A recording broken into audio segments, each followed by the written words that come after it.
അസ്സാം വലൈക്കും welcome back to my channel. അപ്പോൾ നമ്മുടെ ഇന്നത്തെ വീഡിയോ നമ്മുടെ ഈദ് വ്ളോഗാണ് ഗൈസ്. അപ്പോൾ പെരുന്നാൾ വിശേഷമാണ് കേട്ടോ ഇന്നത്തെ വീഡിയോയിലുള്ളത്. അപ്പോൾ നിങ്ങൾ വിചാരിക്കും പെരുന്നാളൊക്കെ കഴിഞ്ഞ് കുറേ ദിവസം കഴിഞ്ഞിട്ടാണ് വീഡിയോ ഇടുന്നത്. അങ്ങനെ വിചാരിക്കരുത് കേട്ടോ. സമയം കിട്ടിയില്ലടോ, അതാണ് എഡിറ്റ് ചെയ്യാൻ സമയം കിട്ടില്ല. അപ്പോൾ എന്നത്തെയും പോലെ തന്നെ പെരുന്നാൾക്ക് എല്ലാവരും കുളിച്ച് ഡ്രസ്സൊക്കെ മാറി പള്ളിയിൽ പോകുന്ന തിരക്കാണ്. ഹൈസ് നേരത്തെ നീട്ടിട്ടുണ്ട് കേട്ടോ. മഞ്ഞൊന്നല്ല കേട്ടോ കാണുന്നത്, പുകയാണ്. ശീലത്താത്ത അവിടെ അടുപ്പ് എത്തിച്ചിട്ടുണ്ട്, അതിൻ്റെ പുകയാണ് വരുന്നത്. എന്തായാലും എല്ലാവരും ഇതേ റെഡിയായി മാറ്റി ഇറങ്ങിയിട്ടുണ്ട്. ഇന്നത്തെ പെരുന്നാൾക്കൊരു പ്രത്യേകത എന്താണെന്ന് വെച്ചാൽ എല്ലാ പെരുന്നാൾക്കും നമ്മൾ 3 വീട്ടിലുള്ളവരും ഒരുമിച്ചാണ് സെലിബ്രേറ്റ് ചെയ്യല. എല്ലാവരും സെലിബ്രേറ്റ് ചെയ്യുമല്ലോ അല്ലേ പെരുന്നാൾ. 3 വീട്ടിലുള്ളവരും ഒരുമിച്ച് ഒരു സ്ഥലത്താണ് നമ്മുടെ കുക്കിങ്ങും ഈറ്റിങ്ങും കാര്യങ്ങളൊക്കെ ഉണ്ടാവാറ്. ഇന്ന് എന്തായാലും എല്ലാവരും സെപ്പറേറ്റഡ് ആണ്. എല്ലാവരും അവരുടെ വീട്ടിൽ വെച്ചുണ്ടാക്കുക എന്ന് ഡാഡിയും മമ്മിയും അനൗൺസ് ചെയ്തിട്ടുണ്ട്. ഒന്നുമില്ല കേട്ടോ, ഒരു വെറൈറ്റിക്ക് വേണ്ടിയിട്ട്, പ്രത്യേകിച്ച് റീസണും കാര്യങ്ങളൊന്നുമില്ല. അപ്പം ഞാൻ അതുകൊണ്ട് എന്താണ്, ഞാൻ ഭയങ്കര തിരക്കാണ്. രാവിലെ തൊട്ട് ഞാൻ അടുക്കളയിൽ തന്നെയാണ് കേട്ടോ. രാവിലത്തെ ചായയും കടി, ഉച്ചക്കുള്ള പ്രിപ്പറേഷൻ, അങ്ങനത്തെ കാര്യങ്ങളാണ്. പോരാത്തതിന് ഞാൻ ബിരിയാണിയാണ് ഉണ്ടാക്കിയത്. അപ്പോൾ അതിൻ്റേതായിട്ടുള്ള തിരക്ക് എനിക്ക് ഉണ്ടായിരുന്നു. അതിൻ്റെ ഇടയിൽ നമ്മുടെ ഐസും ഉണ്ടായിരുന്നു. അങ്ങനെ ഞാൻ രാവിലെ തൊട്ട് കുറേ നേരം അടുക്കളയിൽ നിന്ന് തിരിഞ്ഞ് ഒരു അടിപൊളി ബിരിയാണി സെറ്റ് ചെയ്തെടുത്തിട്ടുണ്ട് കേട്ടോ. നല്ല ടേസ്റ്റ് ഉണ്ടായിരുന്നു. പിന്നെ ആദ്യമായിട്ട് ചെയ്യുന്നത് കൊണ്ടും തിരക്കിൻ്റെ ആ ഒരു പ്രശ്നമുള്ളത് കൊണ്ടും റെസിപ്പി വീഡിയോ ഒന്നും എടുക്കാൻ പറ്റില്ല. എന്തായാലും ഇത്രയും ബിരിയാണി നമ്മൾ കഴിച്ചിട്ട് ബാക്കി ബാലൻസ് വന്നിട്ടുണ്ട്. അതിപ്പോൾ കുറച്ച് കഴിയുമ്പോഴത്തേനും തീരും കേട്ടോ, അതൊരു വിഷയമല്ല. എന്തായാലും ഫുഡൊക്കെ കഴിച്ചു കഴിഞ്ഞു ഞങ്ങൾ അടിപൊളിയായിട്ട്. ഇനി നമുക്ക് എന്തെങ്കിലും മധുരം. ആദ്യം എൻ്റെ മൈൻഡിൽ വന്നത് ഒരു പായസമായിരുന്നു. പിന്നെ ബിരിയാണി ഉണ്ടാക്കി ഞാൻ ആകെ കുഴങ്ങി. അപ്പം ഞാൻ വിചാരിച്ചു എന്തുകൊണ്ട് നമുക്കൊരു കസ്റ്റേർഡ് ഉണ്ടാക്കിക്കൂടാന്ന്. അങ്ങനെ നല്ല കേട്ടോ, ഞാൻ അത് തലേദിവസം ഉണ്ടാക്കി വെച്ചിട്ടുണ്ടായിരുന്നു. പായസമാണ് ആദ്യം ഉണ്ടാക്കാമെന്ന് കരുതി. പിന്നെ തോന്നി കസ്റ്റേർഡ് ആയിക്കോട്ടെന്ന്. കുറേ ഫ്രൂട്ട്സൊക്കെ വെട്ടിക്കൂട്ടി കസ്റ്റർഡൊക്കെ മിക്സ് ചെയ്ത് സെറ്റ് ചെയ്തിട്ട് ഞാൻ ഫ്രിഡ്ജിൽ ഓൾറെഡി വെച്ചിട്ടുണ്ടായിരുന്നു കേട്ടോ. നല്ല തണുപ്പുണ്ടായിരുന്നു. അങ്ങനെ നല്ലൊരു ബിരിയാണിക്ക് ശേഷം നമുക്ക് മധുരമുള്ള എന്തെങ്കിലുമൊക്കെ കഴിക്കുമ്പോൾ കിട്ടുന്നൊരു ഒരു സമാധാനം ഉണ്ടല്ലോ, അത് പറഞ്ഞറിയിക്കാൻ പറ്റില്ല. എന്തായാലും നല്ല ടേസ്റ്റി കസ്റ്റർഡായിരുന്നു, നല്ല മധുരം ഉണ്ടായിരുന്നു. പിന്നെ ഞാൻ മാങ്ങ ഇട്ടിട്ടുണ്ടായിരുന്നു കേട്ടോ. ഞാൻ കസ്റ്റർഡിൽ അങ്ങനെ മാങ്ങ ഇടാറില്ല, പക്ഷെ അടിപൊളി ടേസ്റ്റാണ് ആ ഒരു മാങ്ങ തിന്നാൻ വേണ്ടിയിട്ട്. എന്തായാലും എല്ലാവർക്കും നന്നായിട്ട് ഇഷ്ടപ്പെട്ടു. പിന്നെ എന്താ പറയുക, എല്ലാം മൊത്തത്തിൽ എനിക്ക് നല്ലൊരു പോസിറ്റീവ് വൈബാണ് കേട്ടോ പെരുന്നാൾക്ക് കിട്ടിയത്. അത് കഴിഞ്ഞിട്ട് ഞങ്ങൾ നന്നായിട്ടൊന്ന് കുറച്ച് നേരം റെസ്റ്റ് എടുത്തു.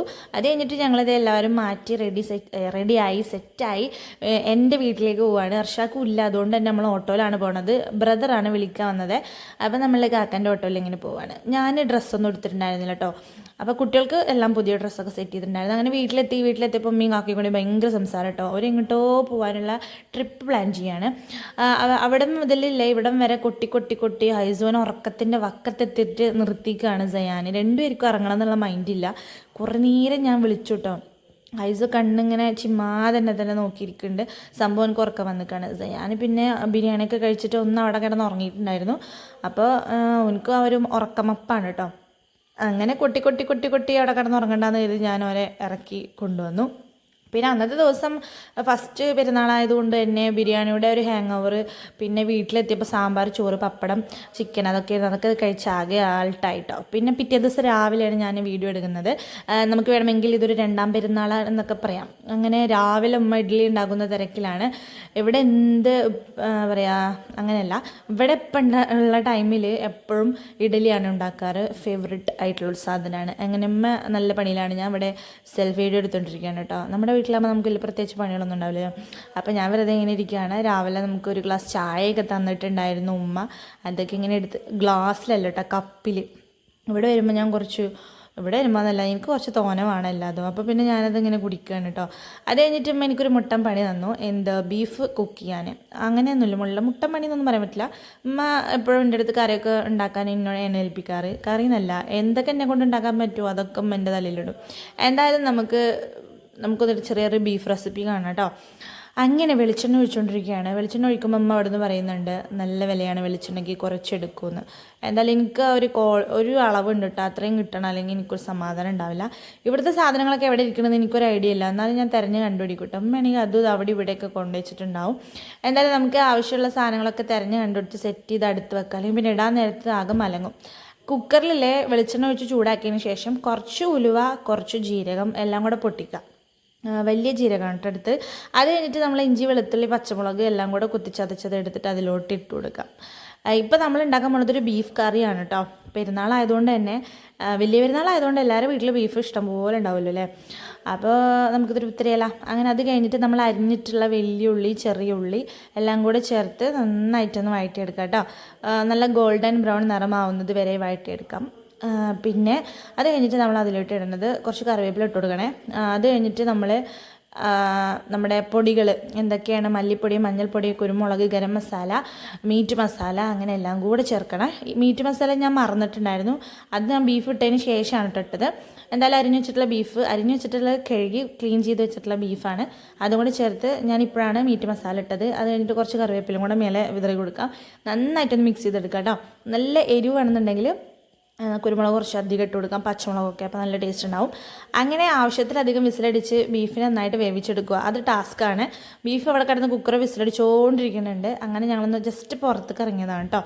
ഇന്ന് വെയിലൊക്കെ ഉണ്ട്. ആ പെരുന്നാളിൻ്റെ ഒരു സമയത്തൊക്കെ നമുക്ക് മഴയായിരുന്നല്ലോ, അപ്പോൾ ഒന്ന് വെയിലൊക്കെ കാണാനുണ്ട്. ഇത് നമ്മുടെ അയൽവാസിയായ ഏട്ടൻ്റെ കുട്ടിയും ഏട്ടൻ്റെ ഓട്ടോയുമാണ്. ഓട്ടോയിൽ പിണങ്ങലെ മുത്തേ, പിന്നെ മേലെന്തിരുന്നു ഹായ് പൊന്നൂസ് എന്നൊക്കെ എഴുതിയൊരു ഓട്ടോ ആണ് കേട്ടോ. എന്തായാലും അതൊക്കെ കഴിഞ്ഞുമ്മ തിരുമ്പിയ സാധനങ്ങളൊക്കെ എടുത്ത് പുറത്തിട്ട് ഉണക്കുന്നുണ്ട്. നല്ല വെയിലുണ്ട്. ഇത് നമ്മുടെ ഷാക്കറിൻ്റെ വണ്ടിയാണ് കേട്ടോ. ഓനത് കഴുകാൻ വേണ്ടി ഇട്ടതാണ്. കഴുകേണ്ട ആവശ്യമൊന്നുമില്ല, പക്ഷെ എന്നാലും ചെറുക്കം വെറുതെ ഇങ്ങനെ കഴുകിക്കൊണ്ടിരിക്കും കേട്ടോ. ഓനൊരു വണ്ടിപ്രാന്തനാണ്. അകത്താണെങ്കിൽ ഇപ്പയും പേരക്കുട്ടി നല്ല കളിയാണ്. ഐസുവിന് ഫസ്റ്റ് പന കണ്ടപ്പോൾ അല്ലേ പോയില്ല കേട്ടോ. കാരണം കുറേ ആയിട്ട് ഇപ്പം പന കണ്ടിട്ട് കുറേ ആയി. അപ്പോൾ എനിക്കിങ്ങനെ പരിചയക്കുറവുണ്ടായിരുന്നു. പിന്നെ കുറച്ച് നേരം കഴിഞ്ഞപ്പോൾ ആൾ ഓക്കെ ആയി. അങ്ങനെ രണ്ടുപേരും കൂടെ കുറച്ച് നേരം കളിച്ചു. ഇവനക്ക് ഇവിടെ വന്നാലില്ല ഇഷ്ടം പോലെ സ്ഥലമാണ് കേട്ടോ. ഈ നിലത്ത് കാണുന്ന പുള്ളി കുത്തുകളൊക്കെ ഇങ്ങനെ മാന്തി അങ്ങനെ എടുക്കാൻ നോക്കും. എനിക്കറിയില്ല അത് കിട്ടൂല എന്നുള്ളത്. എന്തായാലും നമ്മുടെ കുറച്ച് നേരത്തെ ശ്രമത്തിന് ശേഷം നല്ല ബീഫ് കറിയും ഇഡ്ഡലിയും ഒക്കെ റെഡി ആയിട്ടുണ്ട്. സാധാരണ ഇവിടെ ഇഡ്ഡലി ഉണ്ടാക്കുമ്പോൾ ചട്നി ചമ്മന്തിയൊക്കെയാണ് ഉണ്ടാവാറ്. പിന്നെ അർഷാക്കുള്ളത് കൊണ്ടാണ് ഞങ്ങൾ ഈ ബീഫിൻ്റെ സംഭവം ഉണ്ടാക്കിയത് കേട്ടോ. എന്തായാലും ഒരാൾ ഇവിടെ പല്ല് തേക്കാൻ പോണേ ഉള്ളൂ. അങ്ങനെ ചായയൊക്കെ കുടിച്ചു. ഞങ്ങൾ വീട്ടിൽ നിന്നും യാത്ര പറഞ്ഞ് രണ്ടാം പെരുന്നാൾക്ക് ചായയും കുടിച്ച് പോവുകയാണ്. ബിക്കോസ് അർഷാക്കു 2 days ലീവാണ്. അപ്പോൾ ഞങ്ങളവിടെ വേണം എന്നുള്ളത് ആൾക്കൊരു അങ്ങനെയൊന്നും പറയാൻ പറ്റില്ല. എന്തായാലും ഞങ്ങൾ വലിച്ചു പറിച്ച് കൊണ്ടുപോകുന്നുണ്ട്. അങ്ങനെ എന്താ പറയുക, ഇനി നമ്മൾ നേരെ നമ്മുടെ വീട്ടിലേക്കാണ് പോണത്. അതും നമ്മുടെ കാക്കാൻ്റെ ഓട്ടോയിൽ തന്നെയാണ് പോകുന്നത്. കാരണം എന്താ വെച്ചാൽ അർഷാക്കുവിൻ്റെ വണ്ടി കേടുവന്നിട്ടുണ്ടായിരുന്നു. പിന്നെ അതുമല്ല, ഇന്ന് അർഷാക്കുവിൻ്റെ ബർത്ത്ഡേ ആണ് കേട്ടോ. അപ്പോൾ അതുകൊണ്ടാണ് ഞങ്ങൾ വീട്ടിൽ പോകുന്നത്. അപ്പോൾ ബർത്ത്ഡേ ബോയിനെ ഞാൻ ഓട്ടോയിൽ കയറ്റി കൊണ്ടുപോകാൻ കേട്ടോ. അർഷാക്കുവിൻ്റെ കൂടെയുള്ള ഓട്ടോ യാത്ര വളരെ റയറായിട്ട് സംഭവിക്കണമെന്നാണ്. ഇങ്ങനെ വണ്ടിയില്ലാത്ത ടൈമിലൊക്കെ കേട്ടോ ഇങ്ങനത്തെ സംഭവ വികാസങ്ങളൊക്കെ നടക്കാറ്. എന്തായാലും മുട്ടം വെയിലത്ത് ഞങ്ങളിങ്ങനെ പോവുകയാണ്. അതിൻ്റെ ഇടയിൽ എൻ്റർടൈൻമെൻ്റ് ആയിട്ട് നമ്മുടെ ഇസാൻ നല്ല ഗാനം ആലപിക്കുന്നുണ്ട്. കണ്ട റീൽസിലെ പാട്ടൊക്കെയും കാണാപ്പാടാണ് കേട്ടോ. വായ പൂട്ടിയൊരു ഭാഗത്തിരിക്കില്ല, പാട്ട് പാടിക്കൊണ്ടേയിരിക്കും. പിന്നെ ഇന്ത്യയിലെ ബാക്കി ഞാൻ അങ്ങനെയാണ്. അപ്പം എൻ്റെ ഒരു ചെറിയ സ്വഭാവം കിട്ടുമല്ലോ. എന്തായാലും പാട്ടൊക്കെ കേട്ട് ഞങ്ങൾ മെല്ലെ ഒരു ഓളത്തിലും താളത്തിലും വീട്ടിലെത്തിയിട്ടുണ്ടായിരുന്നു. വീട്ടിലത്തെ കാര്യം പറയുകയാണെങ്കിൽ ഇവിടെ ഒരു മനുഷ്യല്ല, എല്ലാവരും വിരുന്ന് പോയിട്ടുണ്ട്. അപ്പം എന്താ പറയുക, ഇപ്പം ഇമ്മി മാത്രമേ ഉള്ളൂ കേട്ടോ. സോ നമ്മളെത്തിയിട്ടുണ്ട്. അപ്പോൾ ഇനിയിപ്പോൾ നമ്മളുണ്ടാവും. അങ്ങനെ എന്താ പറയുക, ഇതാണ് നമ്മുടെ വീട്, ഒറ്റയ്ക്ക് ഇരിക്കുന്നു. അങ്ങനെ ഞങ്ങൾ അവിടെ ഇറങ്ങി. ഇനി നമുക്ക് രണ്ടാം പെരുന്നാളായതുകൊണ്ട് തന്നെ നമ്മുടെ വീട്ടിൽ കുറച്ച് ഫുഡൊക്കെ സെറ്റ് ചെയ്യണം. അങ്ങനത്തെ പരിപാടികളൊക്കെ ഉണ്ടായിരുന്നു. പിന്നെ അർഷാക്കുള്ളതുകൊണ്ട് വലിയ പേടിയില്ല കേട്ടോ. ആൾ കുട്ടീനെ നോക്കാനും ഹെൽപ്പിങ്ങും കാര്യങ്ങളൊക്കെ ഉണ്ടാവും. അങ്ങനെ ഞങ്ങൾ വീടൊക്കെ കുത്തി തുറന്നകത്ത് കയറി. ഹൈസുവിനോടെ നിലത്തിരുത്തി. ഇസുവിൻ്റെ പേര് അങ്ങോട്ടും ഇങ്ങോട്ടും മാറും എനിക്കെപ്പോഴും. എന്തായാലും അത് മെല്ലെ റെഡി ആവുന്നുണ്ടാവും. അത് കഴിഞ്ഞിട്ട് നമ്മുടെ കുക്കിങ്ങിലോട്ട് ഏർപ്പെട്ടിട്ടുണ്ട്. അർഷാക്കുവിൻ്റെ ബർത്ത്ഡേ ആയതുകൊണ്ട് തന്നെ പായസം ഉണ്ടാക്കാനുള്ളൊരു പ്ലാൻ ഉണ്ട്. അതിന് വേണ്ടി ആദ്യം തന്നെ കുറേ തേങ്ങയൊക്കെ ഞാൻ ഉടച്ച് നിരയായിട്ട് വെച്ചുവിട്ടു. അതിൻ്റെ ഒരു ആവശ്യം ഉണ്ടായിരുന്നില്ല. പായസം ഉണ്ടാക്കാൻ നേരത്തെ ഉടച്ചാൽ മതിയായിരുന്നു. പിന്നെ കുട്ടികൾക്ക് തേങ്ങ വെള്ളം വേണമെന്ന് പറഞ്ഞപ്പോൾ ഞാൻ ഉടച്ചാണ്. അങ്ങനെ ചോറ്, പിന്നെ മോരുകറി, പിന്നെന്താ പറയുക, പപ്പടം, ബീഫ്, ഇതൊക്കെയാണ് എൻ്റെ മൈൻഡിലുണ്ടായിരുന്നത്. അതുകൊണ്ട് തന്നെ ആദ്യം തേങ്ങയൊക്കെ ചെരുവെടുക്കാൻ ചെയ്തിട്ടോ. കാരണം മോരുകറിക്കും നമുക്ക് തേങ്ങ വേണം. അതിൻ്റെ ഇടയിൽ തേങ്ങയൊക്കെ വാരി പെറുക്കി കൊണ്ടുപോകുന്നുണ്ട്. നമ്മുടെ ഇവിടെ അറവിൻ്റെ ബീഫൊക്കെ അധികം കിട്ടുന്ന ഒരു ഏരിയ ആണ് കേട്ടോ. പക്ഷെ എൻ്റെ വീട്ടിലൊന്നും അങ്ങനെ കിട്ടാറില്ല. ഇവിടെ അത്യാവശ്യം നല്ല രീതിക്ക് തന്നെ കിട്ടും. നിങ്ങളൊക്കെ അവിടെയൊക്കെ എങ്ങനെയാണെന്നുള്ളതൊന്ന് കമൻറ്റ് ചെയ്യുക. പിന്നെ നിങ്ങളെ പെരുന്നാളൊക്കെ എങ്ങനെ ഉണ്ടായിരുന്നു എന്നുള്ളതൊന്ന് കമൻറ്റ് ചെയ്യണേ. അപ്പം ഞാൻ എല്ലാം സെറ്റ് ചെയ്തു, ബീഫൊക്കെ വേവിച്ച് വെച്ചിട്ടുണ്ട്. അപ്പം അമ്മക്ക് ബീഫിനെ ഒന്നും കൂടെ മേക്കപ്പ് ചെയ്തെടുക്കണമെന്നൊരു പൂതി. അപ്പോൾ ഉള്ളി തക്കാളിയൊക്കെ വാട്ടാന്ന് പറഞ്ഞിട്ട് ഉമ്മ അത് റെഡിയാക്കുന്നുണ്ട് കേട്ടോ. അപ്പോൾ എല്ലാം ഉമ്മ അരിഞ്ഞ് തന്നിട്ടുണ്ടായിരുന്നു. അപ്പോൾ ഞാനും ഉമ്മയും കൂടെ ഉണ്ടാക്കാമെന്ന് കരുതി റെഡിയാക്കിയതാണ്. പക്ഷേ അതിൻ്റെ ഇടയിൽ അർഷാക്ക് കയറി വന്നിട്ട് ഞാൻ വഴട്ടിക്കോളാം എന്നൊക്കെ പറഞ്ഞു വന്നു. എന്നാൽ പിന്നെ അത് ചെയ്യട്ടെ. അങ്ങനെ ആൾ വെളിച്ചെണ്ണയിൽ ഉള്ളിയൊക്കെ വാട്ടിയിട്ട് ആ ബീഫിനെ റെഡിയാക്കി എടുക്കുന്നുണ്ട്. അപ്പോഴേക്കും ഞാൻ പായസം വേവിച്ച് വെച്ചിട്ടുണ്ടായിരുന്നു കേട്ടോ. ഞാൻ തേങ്ങാപ്പാലിലാണ് അരി വേവിച്ചത്. അപ്പോൾ കുക്കറിലായതുകൊണ്ട് തന്നെ ഡ്രൈ ആയിട്ടുണ്ട് കേട്ടോ. അപ്പം നമുക്ക് വേണമെങ്കിൽ കുറച്ച് ചൂടുവെള്ളം ഒഴിക്കാം, അല്ലെങ്കിൽ തേങ്ങാപ്പാൽ തന്നെ ഒഴിക്കാം. രണ്ടാം പാലിലാണ് ഞാൻ പച്ചരി വേവിച്ചത്. ഞാൻ അരിപ്പായസമാണ് കേട്ടോ ഉണ്ടാക്കുന്നത്. അതിൻ്റെ ഇടയിൽ ഉമ്മയും മകനും ബീഫൊക്കെ വാരിക്കോരി തിന്നുന്നുണ്ട്. അങ്ങനെ അതിൻ്റെ ഇടയിൽ കൂടെ ഞാൻ പായസമൊക്കെ റെഡിയാക്കി എടുത്തു. നല്ല എല്ലാം ചേർത്തിട്ടുള്ളൊരു പായസമായിരുന്നു. റെസിപ്പി ഒന്നും എടുക്കാൻ പറ്റില്ല കേട്ടോ. നമ്മൾ സിമ്പിളല്ല, അരി വേവിച്ച് ശർക്കരയൊക്കെ ഉരുക്കി ഒഴിച്ച് തേങ്ങാപ്പാലൊക്കെ ചേർത്ത് നെയ്യിൽ അണ്ടിപ്പരിപ്പ് മുന്തിരിയൊക്കെ വറുത്തൊരു പായസം. നല്ല ടേസ്റ്റ് ഉണ്ടായിരുന്നു. അങ്ങനെ ഞങ്ങൾ എല്ലാവരും കൂടെ ഒരുമിച്ചിരുന്ന് ഫുഡൊക്കെ കഴിച്ചു കേട്ടോ. നല്ല ടേസ്റ്റി ഫുഡ്. രണ്ടാം പെരുന്നാൾ സൂപ്പറായിരുന്നു. വൈകുന്നേരമായപ്പോൾ ഞാൻ അർഷാക്കുനെ തോണ്ടി നമുക്ക് എങ്ങോട്ടെങ്കിലും പോവാം എന്നുള്ളൊരു പ്ലാനിലോട്ട് എത്തി. അതിൻ്റെ ഇടയിൽ ഇവിടെ ആരോ ഊഞ്ഞാലൊക്കെ ഇട്ടിട്ടുണ്ട് കേട്ടോ. ഊഞ്ഞാലാടിയിട്ട് നമ്മുടെ ചുവരിൻ്റെ ഒരു വക്ക് പൊട്ടിയിട്ടുണ്ട്. അതുകൊണ്ട് തന്നെ എത്രയും പെട്ടെന്ന് ഊഞ്ഞാൽ അവിടെ നഴിക്കുന്നതായിരിക്കും. അർഷാക്കുൻ്റെ ഫ്രണ്ടാണ് കേട്ടോ അത്. സിദ്ദീഖാക്കാൻ്റെ വീട്ടിലെ ടൈൽ പണി അവരാണ് ചെയ്യണത്. അപ്പം അതിൻ്റെ ഇടയിൽ അവരൊന്ന് കണ്ടപ്പോൾ ഞാൻ ജസ്റ്റ് ഒന്ന് വീഡിയോ എടുത്താണ്. അങ്ങനെ ഞങ്ങളിപ്പോൾ എങ്ങടെ പോകണമെന്ന് വെച്ചാൽ ഞങ്ങൾക്ക് തന്നെ ഒരു ഐഡിയ ഉണ്ടായിരുന്നില്ല. ആദ്യം ഞാൻ വർഷക്കും കുട്ടികളാണ് ഇറങ്ങി തിരിച്ചത്. അതിൻ്റെ ഇടയിൽ നമ്മുടെ മൂത്തച്ചി വന്നു, കുട്ടികളും വന്നു ഏലംകുളത്തുനിന്ന്, മീൻസ് ഓരോ വീട്ടിൽ നിന്ന്, ഉമ്മയുടെ വീട്ടിൽ നിന്ന്. അപ്പോൾ പിന്നെ ഓരും കൂടെ വരാമെന്ന് പറഞ്ഞിട്ട് അങ്ങനെ പോവുകയാണ്. പോവേണ്ട സ്ഥലത്തിനെ കുറിച്ചൊരു ഐഡിയ ഇല്ല. പിന്നെ നമ്മുടെ ഇവിടെ തൊട്ടടുത്തൊരു റിസോർട്ടുണ്ട്. അപ്പോൾ അതൊന്ന് കാണാമെന്ന് കരുതി. മെയിനായിട്ട് ഞങ്ങൾ ഉദ്ദേശം ഐസ്ക്രീം അല്ലെങ്കിൽ ചായ അതൊക്കെയായിരുന്നു. പിന്നെ പ്ലാനൊക്കെ മാറി റിസോർട്ട് കാണാനായിട്ട് അങ്ങനെ താത്താനും കാക്കാനും വലിച്ചുകൊണ്ടുപോവാണ് ഞങ്ങൾ. ഏതായാലും മാറ്റി ഒരുങ്ങിയതല്ലേ എന്ന് കരുതിയിട്ട് കുറച്ച് ഫോട്ടോസൊക്കെ എടുത്തു കേട്ടോ. ഹൈസൂൻ്റെ ഡ്രസ്സ് ഞാൻ ഫസ്റ്റ് ക്രൈ എന്ന് പറഞ്ഞ ആപ്പിൽ നിന്ന് വാങ്ങിയതാണ്. എനിക്ക് നന്നായിട്ട് ഇഷ്ടപ്പെട്ടു. 300 എബോ എത്രയാണ് അതിൻ്റെ റേറ്റ് കറക്റ്റായിട്ട് എനിക്ക് ഓർമ്മയില്ല കേട്ടോ. എന്തായാലും അടിപൊളി പ്രൊഡക്റ്റാണ്. അങ്ങനെ ഞങ്ങളിതേ വൈകുന്നേരത്ത് നല്ല സുഖം ഉണ്ടായിരുന്നു കേട്ടോ പോവാൻ. അപ്പോൾ ഇതാണ് റിസോർട്ട്. നമ്മുടെ വീടിൻ്റെ അവിടുന്ന് കുറച്ച് പോയാൽ മതി. റിസോർട്ടിൻ്റെ പേര് വന്നിട്ട് എന്തായിരുന്നു, പകലകം. അതായിരുന്നു കേട്ടോ റിസോർട്ടിൻ്റെ പേര്. കുറേ ആയത് ഇവിടെ ഉണ്ട്, ഇങ്ങോട്ട് വരണം എന്ന് പറയണു. പക്ഷേ ഇതിനകത്തൊക്കെ എൻട്രി ഉണ്ടോ ഇല്ലേന്നൊന്നും അറിയില്ലായിരുന്നു. കൂടുതൽ വിവരങ്ങൾ അറിയാത്തതുകൊണ്ടാണ് നമ്മൾ ഇറങ്ങി തിരിക്കാതിരുന്നത്. അങ്ങനെ ചെന്നപ്പോൾ തന്നെ ആദ്യം കണ്ടത് പശുവിൻ്റെ കുട്ടിനെയാണ് കേട്ടോ. അത് നല്ല രസമുണ്ട് കാണാൻ. നമ്മുടെ ഇവിടെ തൂതപ്പുഴയുണ്ട്, അതിൻ്റെ ഒരു ഓരത്തായിട്ട് വരും ഈ പകലകം. ഓക്കെ, അങ്ങനെ നമ്മൾ അകത്ത് കയറി കുറേ ഫോട്ടോസ് എടുത്തിട്ട് കുട്ടികളുടെ നല്ല രസമുണ്ടായിരുന്നു. ഐസു ഈ പശുവിനെ കണ്ടിട്ടേ പേടിച്ചിട്ടുണ്ടായിരുന്നു. അപ്പോൾ അതിൻ്റെ അടുത്തേക്ക് തന്നെ പോയിട്ടുണ്ടായിരുന്നില്ല. എനിക്കിങ്ങനെ പ്രതിമകളും ഒക്കെ കാണുന്നത് ഭയങ്കര പേടിയാണ്, ബൊമ്മ കുട്ടികളൊക്കെ കാണുന്നത് ഭയങ്കര പേടിയാണ്. അങ്ങനെ ഞങ്ങൾ ഗ്രൂപ്പ് ഫോട്ടോ എടുത്തിട്ടോ അതിൻ്റെ ഫ്രണ്ടിൽ നിന്നിട്ട്. അത് കഴിഞ്ഞിട്ട് അകത്ത് പോയിട്ട് ഇങ്ങനെ ജസ്റ്റ് കാണാൻ വേണ്ടി കയറി. നല്ല രസമുണ്ടായിരുന്നു, നല്ലൊരു വൈബ്. പിന്നെ പുഴയുടെ സൈഡാണ്, നല്ല കാറ്റും അതേപോലെ തന്നെ ഒരു നല്ല സുഖം ഉണ്ടായിരുന്നു. അതിനകത്തൊക്കെ കയറിയപ്പോൾ തന്നെ കുട്ടികളെ കണ്ടപ്പെട്ടത് ദൂരത്തുനിന്ന് മറ്റേ പാർക്കിലുണ്ടാകുന്ന സംഭവം സീസോ അതേപോലെ തന്നെ ഊഞ്ഞാൽ അങ്ങനത്തെ ഐറ്റംസൊക്കെ ഇല്ല, അതാണ് കണ്ടപ്പെട്ടത്. അത് കണ്ടപ്പോൾ തന്നെ എല്ലാവരും കൂടെ അങ്ങോട്ട് ഓടിയിട്ടോ. പിന്നെ സൈഡിലായിട്ട് ചെറിയൊരു സ്വിമ്മിംഗ് പൂളുണ്ട്. പിന്നെ എന്താ പറയുക, പുഴയുണ്ട്, പ്രതിമകളുണ്ട്, പുല്ലുണ്ട്, ലൈറ്റുണ്ട്, ചെടിയുണ്ട്, അങ്ങനത്തെ കുറേ സാധനങ്ങളൊക്കെ ഉണ്ട്.